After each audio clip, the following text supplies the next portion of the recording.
Welcome into Riley Everyday, where this week we are counting down the top 5 storylines in the ACC for this upcoming season. Checking in at number 4, who are the dark horses that could contend for an NCAA tournament bid and push the league's top half? Now, it's no secret in recent years, the bottom of this league has been down horribly bad, like not even competitive with serious basketball teams. The middle hasn't been much better. But is there anyone who could emerge and strengthen the league? Let's get into it. Now, when discussing teams that can make a surprise push for the NCAA tournament, what better place to start than with the head coach who's lived on the bubble for the better part of half a decade? It's Steve Forbes in Wake Forest. Now, Forbes has done a great job retooling this roster in the post-Hunter Salas era. He brings in another high-profile guard in Nate Calmese from Washington State, and he's the type of player that's easy to envision averaging 17 and 5 right away in Forbes' system. You know he works that magic with guards that get their Forbesian bump, but Calmese is the type of player who can really push tempo, super quick, gets to the basket seemingly at will. He just doesn't draw a ton of fouls, but the real question mark is his jumper. Just 32% from beyond his arc. Aside from that, good table setter. He was toward the top of the WCC in assist rate. You just really want to see that three-point shot come along so he can put it all together.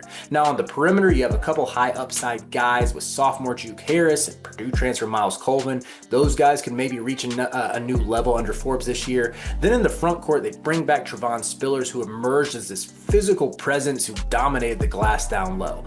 But of course, considering all of this with Wake Forest, they haven't made the tournament under Forbes thus far, and until they do, I am in see it to believe it mode. If you didn't get there with Hunter Salas, who was a true All-American caliber player, I don't know if it's going to happen this year. And the same could be said for Andy Enfield at SMU. At this point in his tenure, we sort of know who he is. He hovers in that 40 to 50 KenPom range unless he has a Mobley brother. And upon last check, he does not on this year's roster. Now, they broke the bank. They brought in Jaron Pierre Jr. from Jacksonville State, who's an absolute bucket getter at 6'5", really good ISO scorer, can play out of ball screens, makes a ton of tough shots. Now, the big question is, how can he coexist next to Boopy Miller? Because we know Boopy's got to get his shots up as well. But in the front court, they should again be good on the glass with Samet Yigitoglu entering his second year at the program. And they also brought in Wichita State transfer Corey Washington. He's undersized, but he's super tough and really good on the glass. Again, though, with SMU, sort of see it to believe it mode for me.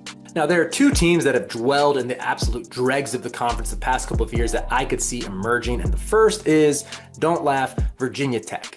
I could just see a world where Mike Young is rejuvenated now that he has financial backing behind his program. Remember, this coach won the league's tournament back in 2022. He's been to a couple big dances, has a history of finding diamonds in the rough, and now he has a star with Greek point guard Neoklis Abdelis coming over. The 18-year-old has drawn comparisons to Luka because of the great pace he plays with, his jump shot. He's got decent athleticism as well, and he's got a forearm tat to really draw the comparison full circle. But Abdelis' supporting cast will truly make or break the season. I like the front court. You got Toby Lawal coming back, who's an above-the-rim player who can stretch the floor as well. And then you have Amani Hansberry coming in from West Virginia. If you look at his KenPom page and compare it to Keve Aluma's, there's a lot of similarities between the assist rate, the offensive and defensive rebounding rate. Young has thrived with these bigs who are skilled, who you can run the offense through a little bit. Hansberry might be next in line.